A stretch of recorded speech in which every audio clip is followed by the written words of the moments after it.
Alors si j'avais un message à dire aux jeunes, finalement, qu'est-ce que je dirais? Je dirais que la possibilité d'exister en dehors de ce que l'on est, c'est une impossibilité mathématique.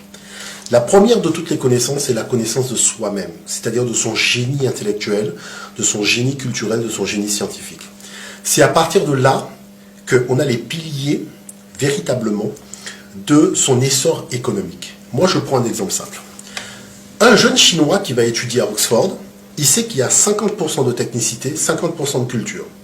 Donc quand il arrive en Chine, après avoir étudié, il va prendre des 50% de technicité qu'il va acclimater avec 50% de culture chinoise. C'est-à-dire que les documents vont être traduits en chinois, il va s'habiller en chinois, il va prier un dieu chinois, et véritablement, il va acclimater, c'est-à-dire coloniser les connaissances qu'il a acquises à Oxford, de manière à faire avancer le projet civilisationnel chinois. Un jeune arabe qui a étudié à Oxford va avoir la même démarche.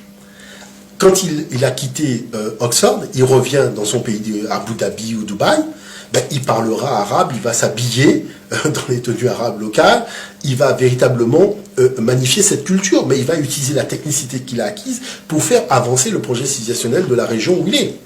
Qu'est-ce qui se passe avec donc, le jeune noir, malheureusement aujourd'hui? C'est que quand il quitte Oxford, il fait les magasins, il veut acheter les chemises, les pantalons, les chaussures et compagnie. Et quand il revient, il faut montrer à tout le monde qu'il a la chemise d'Oxford, qu'il a la montre d'Oxford et la paire de chaussures d'Oxford. Le problème, c'est qu'au lieu d'utiliser la technicité d'Oxford pour pouvoir faire des chemises chez lui, faire des paires de chaussures à partir du savoir-faire ancestral qu'il avait, hein, qui sort de la disquette de Jules Ferry, qui lui fait croire que les gens marchaient pieds nus, les gens avaient des paires de chaussures, il suffit d'aller dans les musées. Eh bien, qu'est-ce qui se passe? Il va vouloir acheter une paire de chaussures d'Oxford, quitte à la commander par Internet, plutôt que d'utiliser le savoir-faire local, vu qu'il a la technicité, de manière à créer un poste économique à partir d'un savoir-faire, un background culturel qu'il a, pour faire en sorte que dorénavant, on puisse créer une alternative, c'est-à-dire un choix nouveau dans la gamme des paires de chaussures qui seront mises à disposition à travers le monde, c'est-à-dire développer un savoir-faire qu'il avait de par sa tradition et moderniser ce savoir-faire pour en faire un poste économique. Voilà le fond du problème. Le fond du problème est relativement simple. Tout autant qu'on fonctionnera en faisant du stop sur le projet civilisationnel des autres, nous aurons plein de problèmes, parce que les autres vont toujours nous mettre à un endroit extrêmement négatif. À partir du moment où nous prenons le temps d'œuvrer pour notre projet civilisationnel, il y a plein de choses qui vont disparaître. C'est-à-dire, beaucoup de choses vont totalement disparaître. Tous ces problèmes de discrimination, de racisme et compagnie, ça va totalement disparaître, tout simplement parce qu'on aura un projet. Sans projet, vous n'existez pas. Et je vais vous dire le plus grand de tous les secrets. Pour avoir un projet civilisationnel, il faut avoir une vision spécifique du divin. Ce n'est pas en priant les dieux extra-africains que vous donnez la chance de comprendre quelle est la nature du projet civilisationnel africain. L'Afrique a été initiatrice dans le domaine de la religion, dans le domaine du sacré, dans le domaine de la tradition spirituelle. Il faut étudier, retourner, je dirais, réouvrir les livres pour pouvoir comprendre comment nos ancêtres fonctionnaient à l'époque où ils avaient leur propre projet civilisationnel. Moi, je vous prends un exemple. Quand nous disons Kamite, Kamite est un mot qui correspond à l'univers civilisationnel de nos ancêtres. Mais aujourd'hui, vous allez dire africain. Mais africain, ça vient des Romains. Est-ce que vous voyez ce que je veux dire? C'est-à-dire les termes que vous allez utiliser. Nègre, noir. Nègre, noir, tous ces termes-là ne viennent pas du projet civilisationnel africain. C'est-à-dire du projet civilisationnel Kamite. Du projet civilisationnel des Hanou, des Remetou, des Bantous d'autrefois. Parce que eux, ils avaient une terminologie qui correspondait à leur projet civilisationnel. Il y avait... Quand les Indiens ont quitté l'Amérique du Sud pour venir aux Antilles, ils avaient leur projet civilisationnel. C'est pour ça que vous avez des Karukera, des Madinina. C'est-à-dire les noms correspondent à un univers civilisationnel et à un projet. Vous voulez dire que tout à l'heure, quand je vous ai dit bonjour Jean-Philippe, j'aurais plutôt dû vous dire Otep.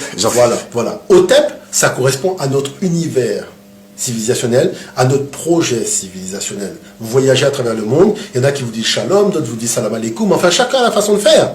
Mais nous ne pouvons pas prendre la façon de faire de quelqu'un d'autre et faire comme si nos ancêtres n'en avaient pas. C'est ça le fond du truc. Parce que quand on fait ça, on nuit à sa possibilité de pouvoir se créer une base économique pour pouvoir émerger. culture, voyez, histoire, pardon, l'histoire forte permet d'avoir une culture forte, permet d'avoir une économie forte. À partir du moment où vous n'êtes pas convaincu de la puissance de votre histoire, vous allez transformer votre culture en folklore. Donc le folklore, c'est quoi? C'est le fait de prendre une feuille de papier, de demander une subvention à la mairie ou au conseil général pour faire une activité. Vous voyez ce que je veux dire? C'est ça le folklore, parce que vous êtes là pour amuser la galerie. Mais de ça, il n'y aura pas de poste économique qui sera créé. La culture, les Américains ne savent pas faire la cuisine. Ils font McDonald's.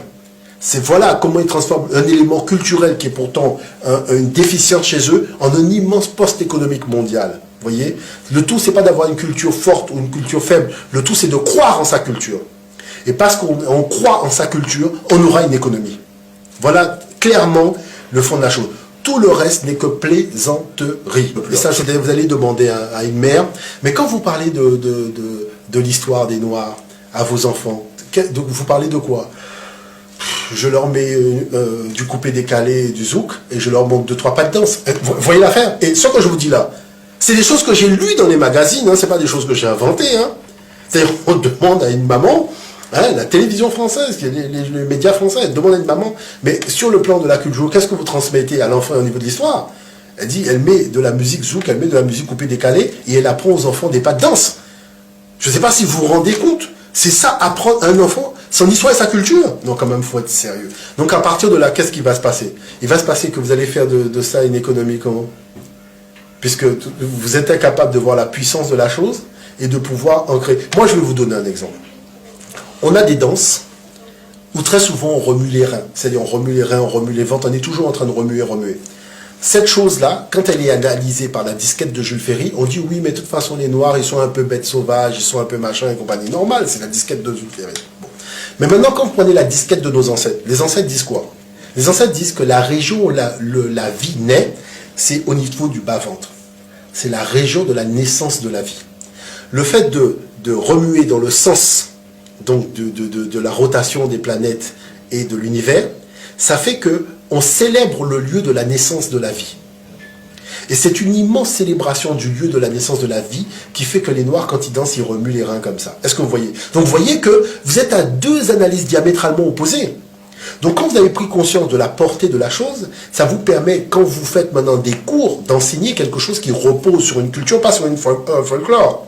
Donc à partir de là, vous prenez conscience que vous êtes garant d'un savoir et d'une tradition qui repose sur une vision spirituelle de quelque chose. Ouais.